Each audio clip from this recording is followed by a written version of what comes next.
Namaste Krishna Rao garu. Welcome to IYRTalks. Now, after the Bihar elections, we have seen again this parivar politics. We have seen this, in fact, we also discussed at length the succession politics in India, mostly confined to regional parties. And of course, national party, the Congress is the leader in trying to project the succession politics. After Bihar elections, Lalu Prasad Yadav's daughter Rohini, she walked away from home because of the difference, and later other three daughters also, they walked out of the home, showing their vexation and this politics thing. It's not new to the regional parties. We have seen this happening in Tamil Nadu DMK and Andhra politics, Telangana politics, where the dominance of the family members, because of the sacrifices of the main person, taking a front seat in the ruling. So, can you elucidate on this parivar politics succession, and is really whether it is commendable? Yeah, I think, we can look at it from two different angles. One, if the succession is for one person, there is no succession war. Jawaharlal Nehru to Indira Gandhi, there was no succession war. But moment it became from Indira Gandhi to her sons, there definitely was a succession war. Of course, for the immediately as strong as Sanjay Gandhi was alive, she declared him as her heir apparent, and Maneka Gandhi and Sanjay Gandhi were getting all the importance due to them. Whereas Rajiv Gandhi was not interested actually in politics. But the moment he died and Rajiv Gandhi and his family moved in, she threw out Maneka Gandhi out of the house. Mrs. Gandhi threw out Maneka Gandhi. It started with that. It was an important issue with Tamil Nadu after Karunanidhi, who Stalin and another son of his was looking after the southern Tamil Nadu. But Karunanidhi very clearly told his successor is Stalin. So that put a full stop to succession war as far as Tamil Nadu is concerned. Now we are seeing the same succession war in Telangana, both the daughter and son fighting.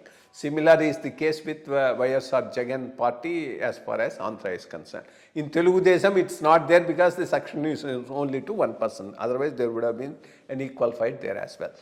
So, broadly, the whole thing is because there is no ideology for any of these parties. They are not ideologically based parties. If it's an ideologically based party, there will be people committed to the ideology of the party and come together and run the party. In which case, whoever is a better leader will take over after the person, whoever is ruling, retires. But here, it's not a question of ideology. It's a question of personal family coming to the front and then taking over the government administration. And then looting it to such an extent that the family members feel that they have the privilege and they are entitled to it. And this is what is leading to these succession wars in almost all these parties. Luckily, BJP is not having that problem because there is no established varasatvam or legacy in the BJP party. When you talk of somebody's son becoming an MP or MLA, that's a different thing. When we talk of this legacy politics, succession politics, what we have in mind is the top man and the top post. There is no succession issue as far as Atal Bihari Vajpayee is concerned. There is no succession issue for Advani. There is no succession issue for Modi. That is what makes that party different from other parties. Whoever has a better claim can always work his way up and take over the reins of the government, whereas that's not the case as far as these parties are concerned. That's the biggest difference. Thank you, sir.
Namaste Krishna Rao garu. Welcome to IYRTalks English session.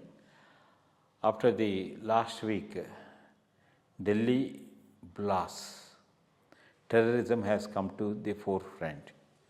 Now, minority educational institutions are hotbeds of terrorism. This is the subject of intense political debate and also social controversy. So, in this episode, I just want to take your reflexes on whether in the constitution what has been provided, the reservation for minorities required for having a separate educational institutions and restricting the admission to only such minority, and what is happening within. We know for the schools and all that, in the Muslim thing, the madrasa things are there and all that, and they always go with only one particular community. And if you take, now everybody talks about, if it is not wrong on my side, Islamic terrorism. They grew everyone with that. So, I request you to kindly let me know on this minority institutions as a hotbed of terrorism. Yeah, I mean, the whole thing draws from the constitution. There is an article 30 which gives the minorities the right to establish, run institutions for their benefit. Whether that is required, that's the biggest question mark. Because there is no special disadvantage for a minority the way there is a disadvantage for the scheduled castes, scheduled tribes and BCs who have been marginalized over a period of time. So, they need a preferential treatment is well taken. but not so the minorities. In fact, one of the important minority in India, Muslims were ruling the country till the turn of the 18th century. I mean, only after the British came, they have given them the power and then left.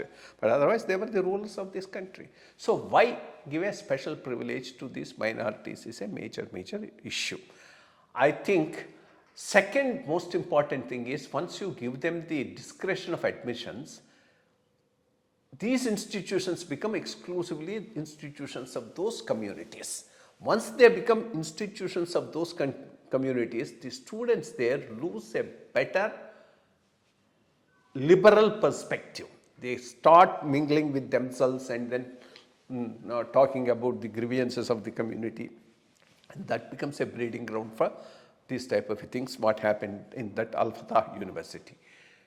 So I think it's high time the government scraps this Article 30 of the Constitution. Of course, the present government does not have the majority to do a constitutional amendment, but if they pilot it, opposition will also find it difficult to oppose it at this point of time. So I think it's time they do something about it. I keep on telling the same thing, not just with reference to minority institution, even this PC residential school, SC residential school, these are all not the right way of going about it. Give reservation, but have the institution as a integrated institution like we studied at the Silver Jubilee Government College. I mean, you had the OCs, you had the BCs, you had the SCs, STs and minorities. That's when there will be a much better understanding of one another and a broader outlook being formed as far as the students are concerned. Let's look forward for some solution for this problem. Thank you.